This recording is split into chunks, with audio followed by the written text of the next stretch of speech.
Welcome to the NYC For Youth Advocacy Board podcast. Mission is to connect young people with professionals whose journeys can inspire the next generation of leaders. I am Jemima Carlette, the Youth Board Director of NYC For Youth. And I'm Edgar Schuker, a fellow Youth Board member. And today we are honored to be joined by none other than Sean A. Farrow, a criminal defense attorney and a civil litigation attorney that also has his own practice called the Farrow Firm. Oh, thank you for inviting me here. Of Happy course. to come down. I mean, to start off, let's look at your grand career. You have a career that spans in criminal defense, employment law, cannabis law, and family law. Many attorneys usually just specialize in one field. So my question to you is, what inspired you to take on more of a dynamic path and explore multiple areas of law? I think it's twofold, right? First is helping people. And I genuinely mean that. I know a lot of people say it and it comes off very flippant, but it's been a passion of mine since I was a kid. And I think that being a person of color, helping people has been at the forefront of my mind. What's the point in having all these skills and resources and knowledge and expertise if you're not using it to help your own people? And so being able to have a skill set or a specialty in different areas of law, that allows you to be more expansive with the amount of people and the number of people you help. And then you think about the ripple effect. It's not just helping that one person. You're helping families. And when you add up enough families, you have communities that you're helping. People forget that. You think about just a person in front of you, and you absolutely should. That's your client. But that client has to go home to somebody. They have kids they have to go home to. And so what you do, what you say, how you show up, it has reverberations that echo throughout time and throughout generations. So the first thing is having this area or multiple areas of law is to help people. The second thing is, well, I didn't come in this for charity solely, right? You got to make a little bit of bread here. So, right? You got to pay back those student loans. So having multiple areas gives you multiple avenues of revenue that you can look at, right? So I always want to keep the forefront in mind that we're here to help people, but we're also here to make a living, right? We're running a business. And so if we have multiple avenues of revenue coming in, you stand a chance to make sure that you can actually retire and kick your feet up at the end of the day. Wow, that's great. Definitely causes me to look at a perspective of branching off into multiple areas for sure. I mean, my forefront as well is definitely a passion for criminal justice reform. Sure. But also I need something that's definitely going to pay the bills when I'm older for sure. If I can jump back into that, what you just said in terms of criminal justice reform, because that is a passion. At the end of the day, criminal justice is my heart and soul, right? All the other avenues, civil makes money. That's all great. But if we want criminal justice reform, we have to understand that money plays a role into that, right? It plays a role in politics in terms of who is in the legislature, both at the state and federal level. It plays a role in judicial races, right? Criminal is great. It's very competitive. But the reality is civil has more opportunity to make more money. And if you make more money, you can then do a lot of things with that money, including backing certain candidates, right, who are going to push this agenda forward. That is to help people. That is to break down some of these systematic barriers and walls to our progress moving forward. So I hope people keep in mind that money is necessary to kind of change this game. It will always be a form of currency that we need in this game. I see. So money is essential not only for personal gain, but for societal influence and change. I mean, we see that every day, right? Yeah.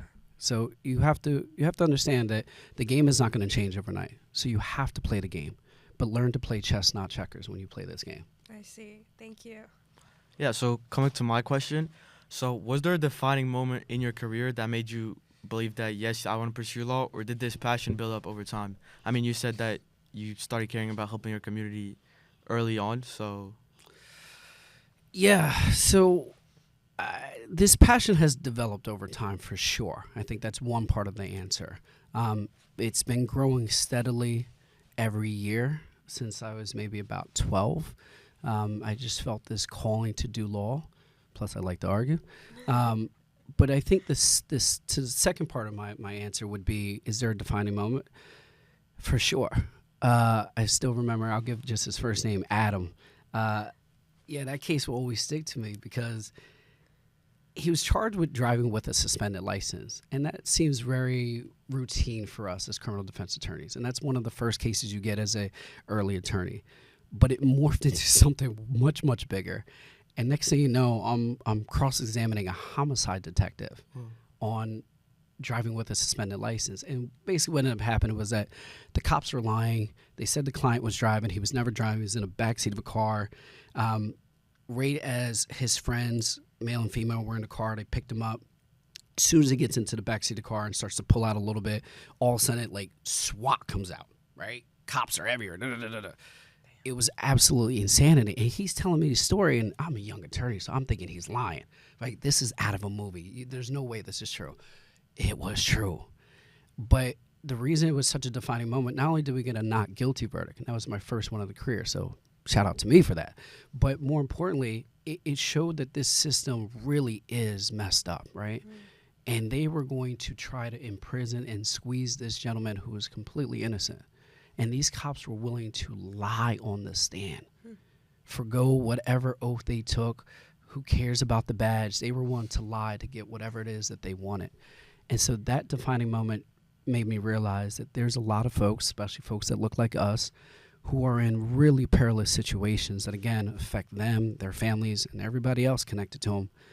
And we have this power, because it is a power, to be able to at least try to make that situation a little better, to at least try to hold people accountable. I'll take that every day. After that moment, it's like, oh, okay, I got my superpowers here, right? All right, cool. We're about to start using these. Wow. Yeah. I mean, the account of that story for sure is enough to definitely fill a room and get people interested for sure. Yeah. But do you think as a young attorney that took a toll on you in that moment? Or do you think that it just further drove you to definitely continuing this path, or it took you a minute to take a step back and really analyze the situation? All very good questions. I think for me personally, it drove me further, right? Because I wanted the smoke now. Yeah, because I mean, like, a lot of people, they're probably going to take a minute to, like, whoa, like, what just happened? Yeah. Like, is this really something that I want to keep pursuing? Yeah, for me, it was no question. Now I'm 10 toes down after that moment. I'm here. I'm in it to win it. And by that, I mean, like, I'm here to help my people, right? And I'm very sincere when I say those words. Again, it showed me that this system is as foul as I thought it is and still know it to be. And maybe it's just me, but I feel like I have to do something. Right. Again, I have knowledge, I have resources, I have skills. I got to do something to try to help in furthering our cause forward. Right. Our ancestors, we talk about it every year. Black history, we celebrate that every year. Martin Luther King, we celebrate that every year. But it can't just be a relic of the past that we're relying on these ancestors to move us forward. Every generation, and within every generation, us individuals and collectively, we have to do our part to move it forward. Yes. My part is being a lawyer. Right? Yeah, make a little bit of money, but it's being able to cross-examine people and put them under that microscope and hold them accountable. Police officers, regular witnesses, district attorneys, judges, opposing counsel, right? I have that ability to hold them accountable and make the system just a tiny bit fairer and give our people just a little bit of a chance or a little bit of an opportunity at a fair day in court. Yes. Yeah, I mean, as a young attorney, how did you deal with that? Drink. And I say that because at first that's the coping mechanism for a lot of attorneys, right? Our profession, let's not sugarcoat it. We do a lot of drinking, and there's a lot of drugs that are being used, right? It's one of those professions. Drinking wasn't healthy, so started working out. Working out is great, but at the same time, you got to figure out how to really sit with it and process what you deal with on a daily basis, especially in criminal justice. The system is incredibly unfair. Judges are incredibly biased, not all. Some are incredibly racist. Your district attorneys are incredibly shady and underhanded at times, right? And they can try to challenge me on that, but, I have the receipts too, and so do a lot of my colleagues. I think you have to find what works best for you. So for me, it's a lot of meditation. I get tired of it sometimes. It's a lot of time spent outside by water. Something about being in nature, especially by water, is very healing to me.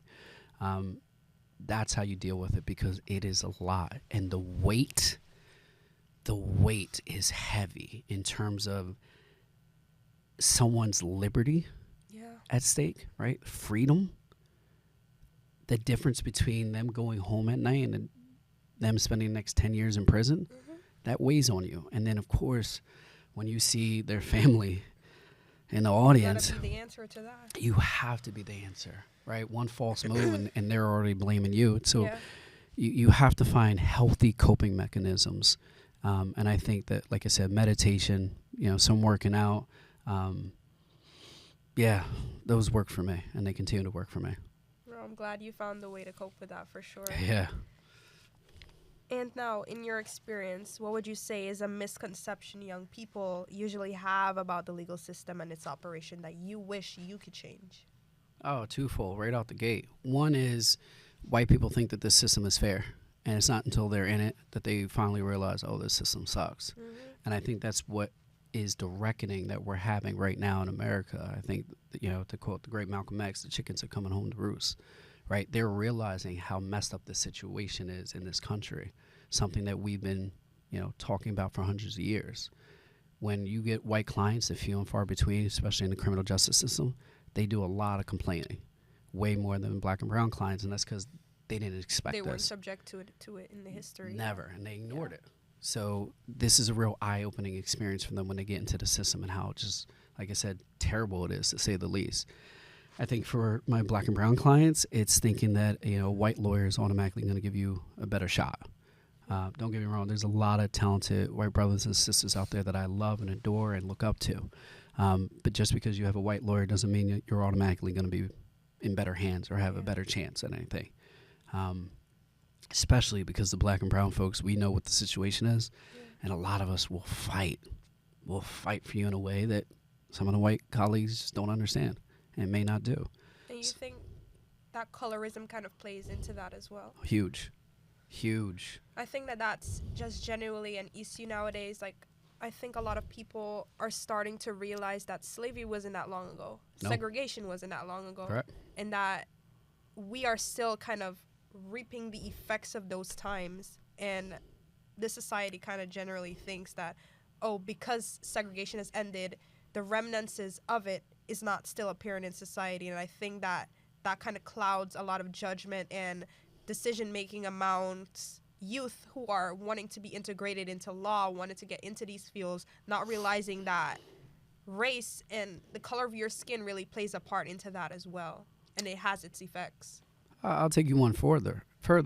Our democracy is not that old, right? We're celebrating 250 years, and on the subway here, I actually thought to myself, like, we haven't been a democracy for 250 years, right? We only got the right to vote in 1965, right? That's within my parents' lifetime. So my parents are actually older than this country's democracy. So think about my parents being alive and who's in their generation. Those are people who are in positions of power, who do a lot of the hiring, who do a lot of the structuring and organization for companies. And so when you go into these spaces, you're oftentimes, like I found myself oftentimes, one of the few minorities. And this kind of ties into me being an employment attorney. The amount of phone calls I have received since switching over to employment law where I'm having people complain and looking for help because they're in spaces where they're made to feel incredibly uncomfortable. And it's oftentimes because of the color of their skin. Like, people have to understand these spaces, we haven't changed holistically in a lot of respects. Don't get me wrong, we made a lot of progress in this country, and I want to take note of that. We have a long way to go, and that is reflected in the many employment spaces and educational spaces that we have. New York is the most segregated school system in the country for black kids, the second for Hispanic kids behind California. That doesn't happen by accident. And I mean, it is important for us to have these conversations so that we can educate the young folks who are going to be watching this, that they know that there is a reality that's out there with obviously the color of your skin playing into that. But definitely using your talent and your passion and pushing past that is definitely going to take you further. Yes. Yeah. So you think it was hard for you to get into that industry because of being a minority? I mean, yes and no. Right. At the end of the day, if you have talent, they're going to recognize the talent, right? It's kind of like sports in that sense. If you're the best of the best, if you're someone that can bring them value, They have no choice. they have no choice. Yeah. But that doesn't mean that your pathway into that space or your staying power in that space is going to be easy. You know, I let's just call it what it is. Like a lot of law firms, they struggle with that. They struggle with getting minority talent and then retaining minority talent.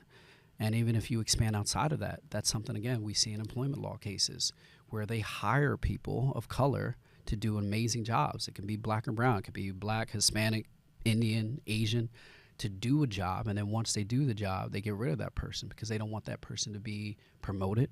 They don't want that person to be the face of the company, right? They don't want them in the big meetings. And so, yeah, I think, look, everything in this country is about race. It permeates every aspect of society. I would love to wake up tomorrow and not have to deal with race. I would love to be in another country like I have been, and I just get to be me. But that's not the reality of this country, and some folks make it that way. So, yeah, I'd be foolish to say otherwise. Yeah, I mean, so now you have built your own firm. You've represented a wide range of clients. Yeah. That's impressive, and I'm sure that takes a lot of work. Yeah. What does a typical day in your life look like? I'm sure it's very busy. Controlled chaos. There's no 2 days alike, right? It's phone calls, it's drafting, it's reviewing emails, it's responding to emergencies, putting out fires, talking to a judge, opposing counsel. Sometimes you're playing therapist. Correction. Oftentimes you're playing therapist to your own client, and that's okay, right? They need someone that they can vent to, and maybe people at home are tired of hearing about it. And so you are just, your mind has to switch to so many things constantly. But I think that's the fun of it, because no day is boring. I've never been bored at work since being a lawyer. There's always a story. And sometimes there's a story within the story. Oh my God. So, like, you wake up early and... I wake up early. I'm up at 7 a.m. You know, I start with my stretching and my meditation because, listen, you about to go into battlefield for the day because you just don't know how the day is going to unfold. You have your structure in place. You have your calendar in place. But that calendar gets moved so many times. Oh, it does it. And then from there, you start checking emails to try to get an idea of what you need to do today, what you need to respond to ASAP. And that kind of, the emails, you live and die by the emails in this profession, because that kind of dictates how the rest of your day is going to go. You might get an email that says, clear the rest of the afternoon. We got to deal with this problem first, you know. Ton of phone calls because you're always trying to resolve cases, right? As much as I am a litigator, I'm also a negotiator, right? My job is mostly, and I think that of most lawyers, we got to resolve things. Right? Most things are never going to go to trial. We don't want most things to go to trial. How do we resolve this to where both parties walk away and they feel like they both kind of got screwed? That's a good deal. I think that's where the civil litigation part of you definitely trickles in. Yeah, for sure. And also, without sharing anything too confidential, can you walk us through a case or a moment that challenged you the most, and what did you learn from it? Aaron is... Yeah, that case definitely challenged me the most. That's to this day still the most challenging case I've ever had. That was a case where my client was charged with assault and assaulting his ex-girlfriend. He's also charged with criminal possession of a weapon because he's alleged to have pulled out a knife on her. And that case, I made a mistake, and I thought that mistake cost me everything. Everything in that moment, right? I thought the career truly was over. Not exaggerating, not trying to put a spin on it. It was just like one of those moments where I wanted to crawl in a space and just die because of my mistake. And what ended up happening was the complaining witness got on the stand, and I forget what was asked of her on direct, but whatever question was asked, I thought I was, smart enough and savvy enough to kind of flip that on her. And when I started asking my cross questions, I didn't realize I opened a door. Because I asked her, like, what about Aaron makes you so scared or so fearful, something in that regard. And her answer was something I didn't expect. As we were talking off cameras, Edgar, one of the things they teach you in law school is never ask a question to which you don't know the answer to. Well, I made that mistake. And I asked that question. Call. Yeah. And The other thing is when you're doing cross, those are closed-ended questions. Don't ask open-ended questions. Well, I made that mistake too. So I made 2 mistakes in that moment, and her answer was, well, I'm scared of him because he raped me. Whoa. Whoa. Like, just thinking about it still, just, So wow. that was just randomly brought up. Randomly brought up. Oh my But goodness. the way she said it, like, what am I going to say? She a liar right in that moment? I didn't have anything. You obviously a human reaction to that. And so was everybody else. The jury just sitting there staring at me like, whoa. The judge is staring at me. Client staring at me. You just feel the heat on you. Mm-hmm. Oh, man. Yeah. So Wow. the next few minutes as we're ending up the day, wrapping up the day, I'm struggling. I don't even know what question to ask. I don't even know what to say at this point. Thank goodness it was the end of the day and we're breaking for the day. We'll come back tomorrow. As soon as we get out the courtroom, client just unleashes fury on me. Like he was, to say he was pissed is an understatement. I thought he was going to fight me.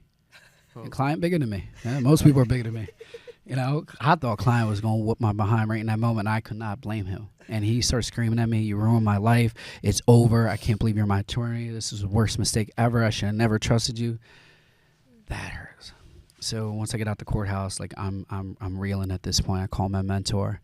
He's like, well, if that's what happens, you got to fall on the sword and you should call your supervisors, tell them what happened and just deal with it. Just own up to it. I was like, I can't do that, man. The career's over. Basically, what would have happened was I would have got an ineffective assistance counsel charge. That would have allowed client to make an argument in court that not only should I be relieved of duties, but he should get a new trial because I was so incompetent at my job. And that would have had to be a motion. The judge would have had to decide that motion. That would have been on Westlaw and LexisNexis. That would have been discoverable. That I was so incompetent as an attorney that I had to be relieved of my duties. Like, no, our job is to be smart. Yeah, our job is to be smart. I'm basically being told, you're dumb.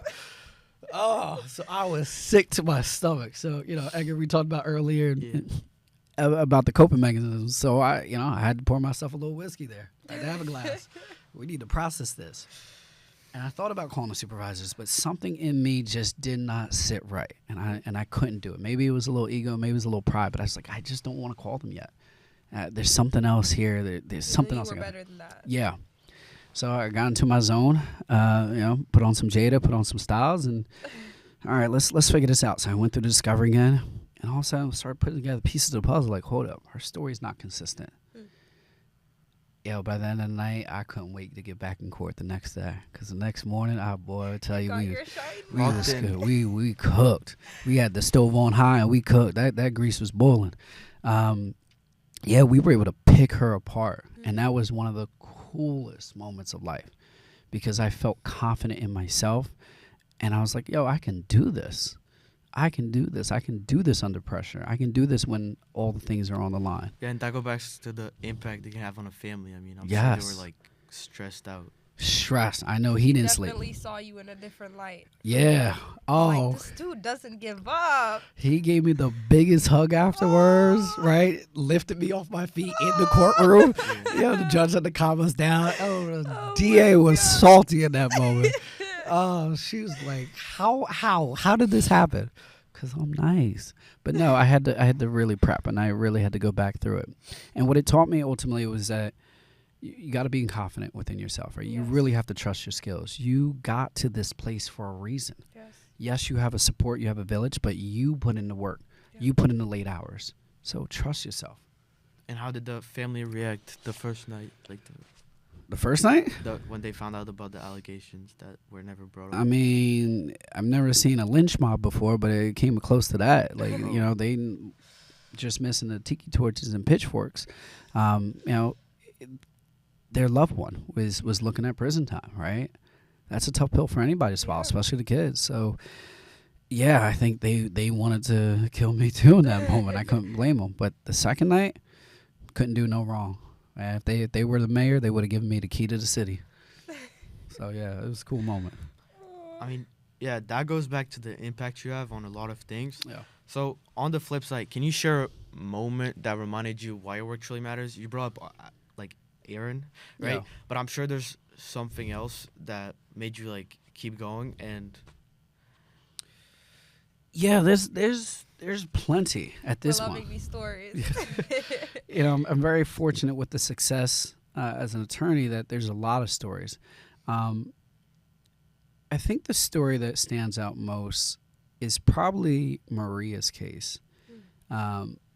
Maria, it's a case I settled for $1 million, right? That was my first $1 million settlement. And it was a really bad case where she was employed as a security guard as a housing complex here in the city. And it's one of those massive housing complexes that pretty much runs itself, right? So they have their own security. So she worked for them, and her immediate supervisor and then that guy's supervisor just started sexually harassing her. And she made complaints about it, and that went nowhere. And not only did they start sexually harassing her, but then, and this is the bizarre thing, so I hope I'm not saying things too out of pocket, but they started assaulting her. Handcuffs were involved at one point, withholding of overtime and vacation pay, right? They were doing a lot of things to take advantage of this young mother of two. whoa, Who's, I don't know, 22, 23, just trying to make ends meet, right? And we have the receipts to back that up. And look, you can never take back what happens to someone, right? You can't unring the bell. You can't put the toothpaste back in the tube. And money doesn't make everybody feel better, but it is some consolation in the sense that Getting them that justice. yes, right? It lets them know that the story was true. Yes. And it lets you help with some therapy, right? And this, I didn't know the full story when we first engaged in negotiations, so we made a demand. I think it was like $500K, and then she was in and out of rehab because of this as well. She developed alcohol addiction, as well as a drug addiction. knowing she has 2 kids, the impact. Yeah, but when people take that next step, as we talked about in the case with Aaron, like if that truly happened, it does a number on you that I can never imagine. I hope to never imagine. And so it broke her. Spiritually, emotionally, mentally, it broke her, and she was trying to cope with it. And when she got out of rehab and I finally got in talk with her, she was a bit better. She actually let me get her phone, and I was able to go through her phone and get more evidence. And, you know, in negotiation, you rarely go up, right? If you start at a certain number, you rarely go up, and that's, people get upset about that. Well, we went up, and I went up to $2 million. Because I know it's negotiated, so we'll come down. But I went up to $2 million because what happened to her was egregious. And these people should be in jail. They should be my clients on that front. Yeah, and we eventually got to negotiations where me and my team, we just made a demand of $1 million as our final offer. No, we're not doing $1 million. Okay, $1 million. We're not blinking. We're not budging. And either you give us the mill, we go to court. And you know I love trial, so let's get it. And after some hemming and hawing, they came back like 15 minutes later, $1 million. And just seeing the tears roll down her face, like you can't put it into words, right? It's priceless because it's really not about the money. It's what the money represents. Yes. Someone heard my story. Someone believed me. And oddly enough, it's another man. After these men did what they did, another man said, I believe you. Like that's, like I said, you can't put that in words. That's powerful. And there's so many women that go through so many things, as we know, in this society and in this world, that have to suffer in silence. Yeah. So to not only be able to tell her story, but have someone listen and then get you justice for that. Yeah, that reminded me why I do this. Because as I said at the beginning, we actually get to help people. Like, yeah, we make money, but the money doesn't come close to the impact you have on helping someone. Yes. And that money was life-changing. Now she ain't got to worry about college for these kids. She can put them in the best school. She got the best health care. She can get the best therapy. They can go to whatever university they want because she's got the money now. Life-changing. And I mean, we're on criminal justice reform. Mm-hmm. So from your perspective, what would you say are changes that you believe are the most necessary and need to be immediate to create a more fair and equal system? Oh, why did you have to ask that question? I love that question. Oh, that's a tough question. What do we need? All right, so first and foremost, everywhere, and I know this will never happen in my lifetime, but we don't stop fighting. First and foremost, we need at least equal funding for every public defender's office juxtaposed against the district attorney's office that they're going against. That unequal funding makes a world of difference in cases and in the outcomes. Difference between you being able to get attorneys who are not burned out, to retain talent, to have supervisors who are able to actually supervise and improve the skill set and education of their younger attorneys, to assist older attorneys, to be able to get the experts you want, right? To be able to put your clients in the best position possible to get them stabilized, because you have connections with different entities. Yeah. Working with legal aid as well, society, those attorneys are not highly paid. You're working for a certain amount that could only be as much, and you need to make ends meet on your end, but also you want to provide the best aid you can to your client. So I think also an increase in pay for government officials, government workers is definitely a need as well. That's interesting you say that, because I worked at legal aid for 6 years, and technically we're not government employees, even though we have contracts with the government, the city government here. So when I talk about funding, I think you make a great point. I'm talking about also an increase in pay, because that's how you attract talent. Yes. That's how you retain talent. I mean, when I left at the end of 6 years, I was only making $80K, and I live in New York City. That's just not cutting it. Yeah. Right? Hence why we all take to bad coping mechanisms, because you're stressed out. Mm-hmm. The weight of the case, the weight of the client. I ain't got no money, can't go take a vacation. And then the DAs can do no wrong, right? And then my caseload, mine's a little higher than most, but my caseload at the time was 85 cases when I left. How are you supposed to do good work when you have 85 cases? All right. And then I constantly had to work nights, constantly had to work weekends along with my colleagues, had to work holidays. So it's not like that 85 was ever going down. They tried. My supervisors really, really did try. But if I have 85, even if it goes down to 65, then somebody just went up to 65, right? Like, it's really, we're underfunded. Do you think like government involvement, particularly in legal aid, would have changed that? Government is made up of people. People have to care. People don't care. So at the end of the day, no matter what we talk about, it's about whether or not people care. And the reality is, do we give a damn about brown people, black people, poor people?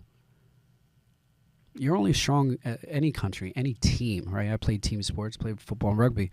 One thing that we always talked about in our team sports is you're only strong as your weakest link. And I mean that. The last person on the bench, they have to buy in. Because if you have someone who dissents or someone who's not bought in fully, it becomes a cancer that spreads to the team, and it does affect the team.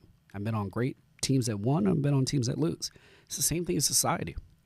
And so you can have a great city in New York, and I love the city, but when you have such disparity in wealth gaps and education gaps, like, you're going to get desperate impacts and outcomes. And that's what we see every day. So yeah, could government actually do something? Government can always do something. That's the point of government. It's just that we have too many people that often don't care enough about these issues.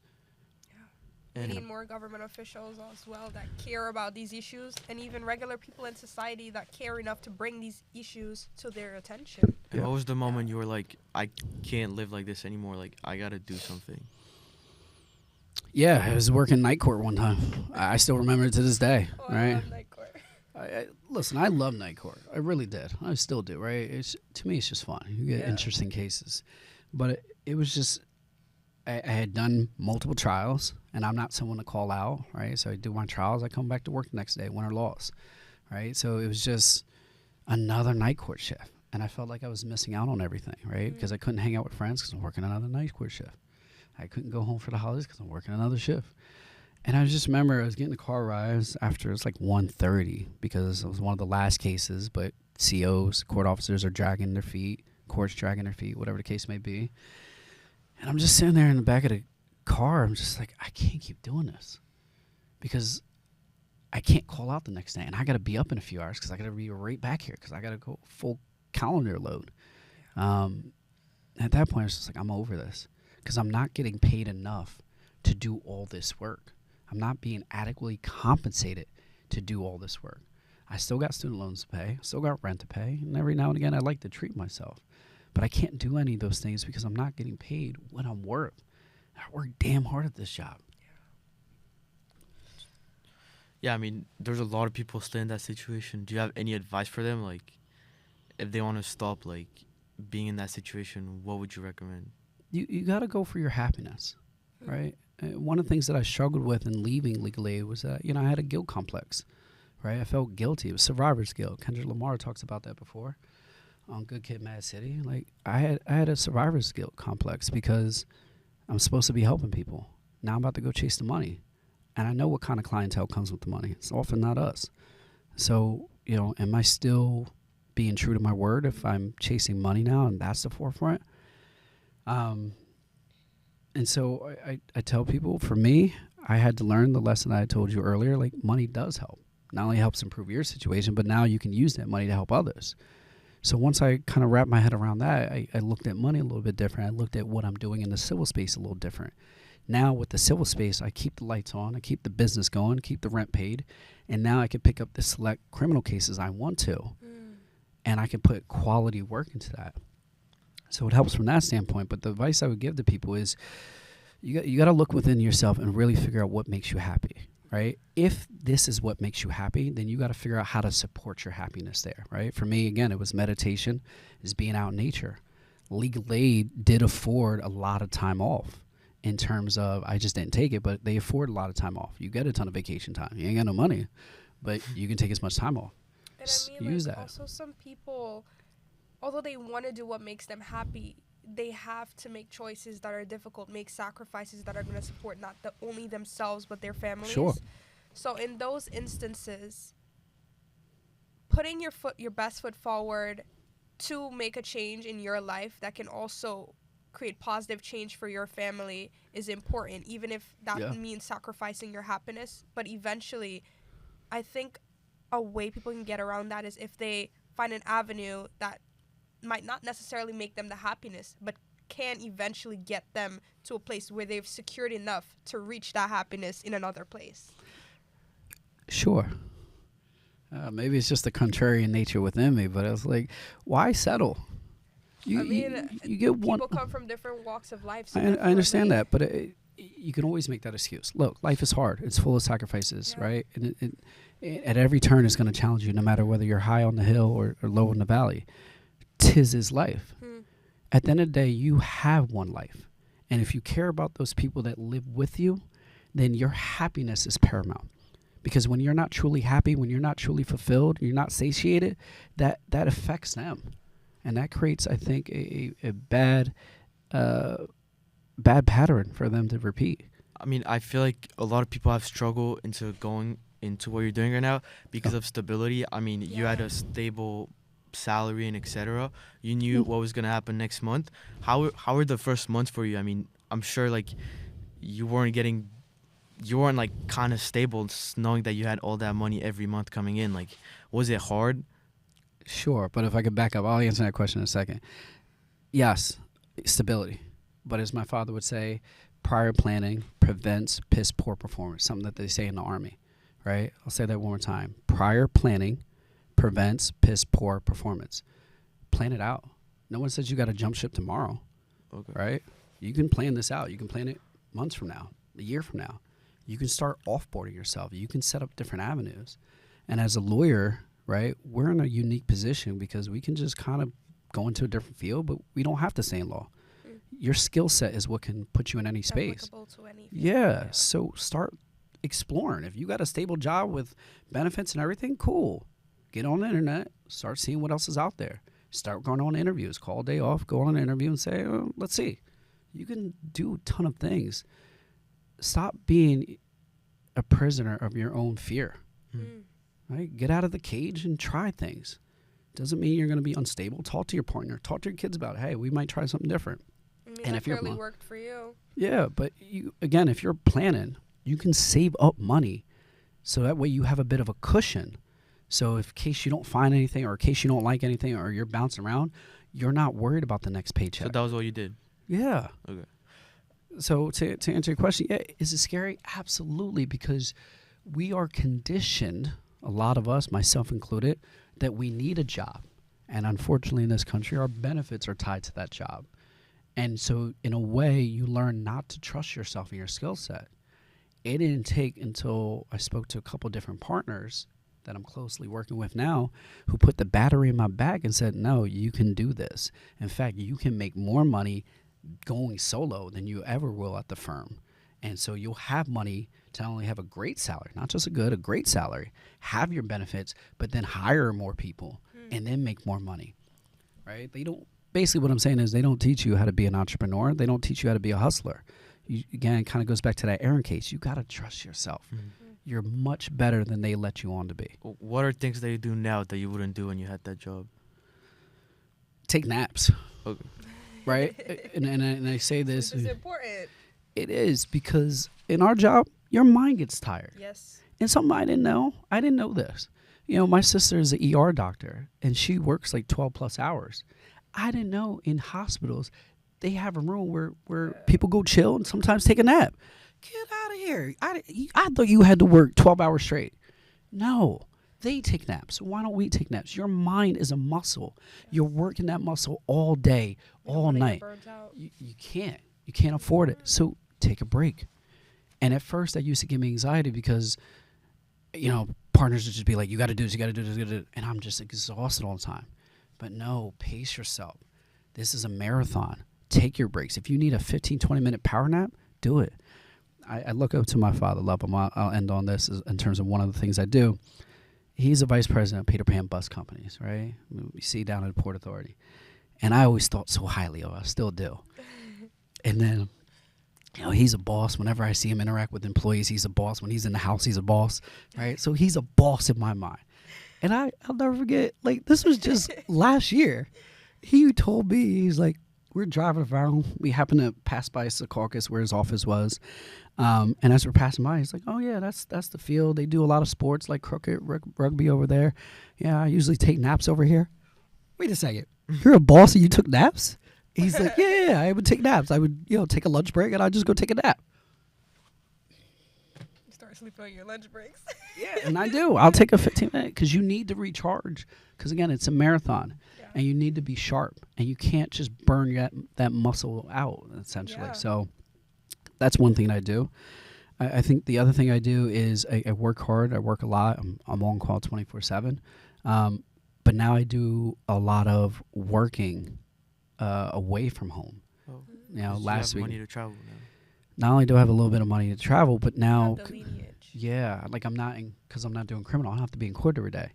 It's another benefit of civil. So now I take my laps out. Last week I was in Montauk. The week before that I was in Alaska. The week before that I was in Rio. So is that for work or is that just for you to travel? That's for me to travel. Whoa. But I took my laptop there and I was working there. So, I'm enjoying the beautiful sun of Rio and I'm working. And those are things I wasn't able to do before because the idea is that you have to be in the office. And I understand camaraderie is important. Being in the office is important.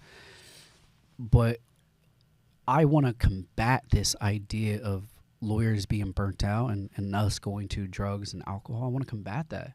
So I want to create a space where myself and my future employees, as long as you get the work done, I want you to be happy. Doing the work. Right. So when you do come to the office and I need you there, I want that to be a good environment. But if you need time off, go take time off. And on this note, I borrow things from the Europeans in terms of time. Time is precious. We never get it back. So enjoy your time. I want you to take an hour lunch. I want you to take a 2-hour lunch. I want you to call off. I want you to take vacation days. I don't want just a week for you. I don't want just 2 weeks for you. I want you to take real time off because when I need you to work and expect you to work, let's go. No excuses. But any other time, just get the work done. But I need you happy and I need you not burnt out or stressing every 5 seconds. Happy employees make for a happy company. Happy companies make a lot of money. Yeah, I mean, coming back to addiction, I mean, that's a lot of things that young people go through. Yeah. So that's also present with lawyers in the Yeah. workforce. I didn't know. I didn't think it was common like that. It's really common. There used to be, you know, I'm not always tapped into CLEs until it's time to re-up again and get my credits, but every now and again you'll see CLEs on how to avoid burnout, right? It's very common. And in any space that you go to with lawyers, drinking is a huge part of the culture. But when you get behind closed doors and you really get to know people, you see it's more than just drinking. And It's a way of coping. it becomes a way of coping, right? There's recreational use, and it is what it is, to each their own. But then you see people go off that edge and do it a little bit more than just recreational. It's And like drugs. we're talking about drugs, talking about hard drugs. Let's not sugarcoat it. We all grown here, right? People do hard drugs, and it's because the job is stressful. When you work at these big firms, which so one of the skills I struggle with, you asked about challenge. I'll tie this all together.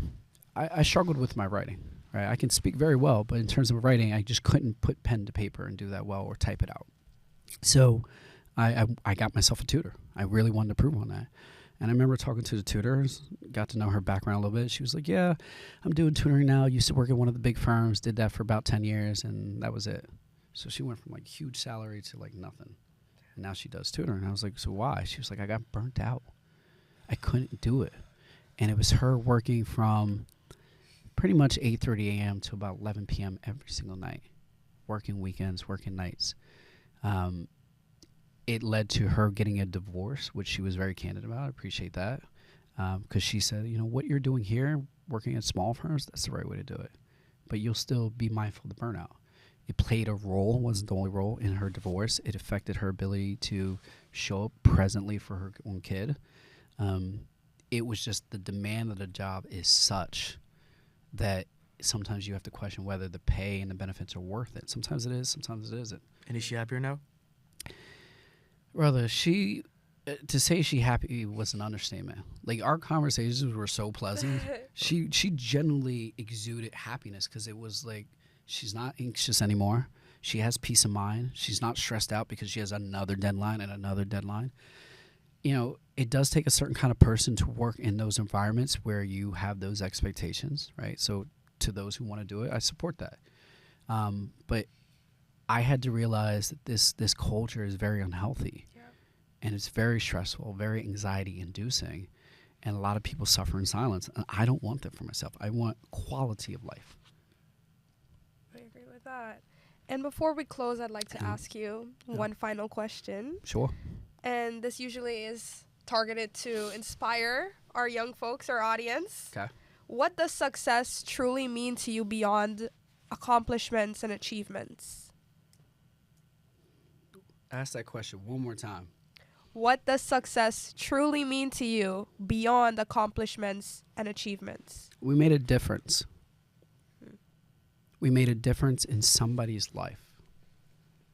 That's to me, again, especially because I'm in New York City, the money will happen. The money does happen. I'm not worried about that.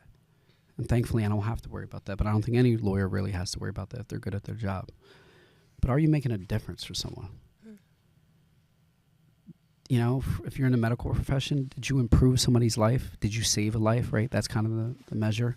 If you're an airline pilot, did you get them to their destination successfully, as smoothly as possible? Did you land the plane well?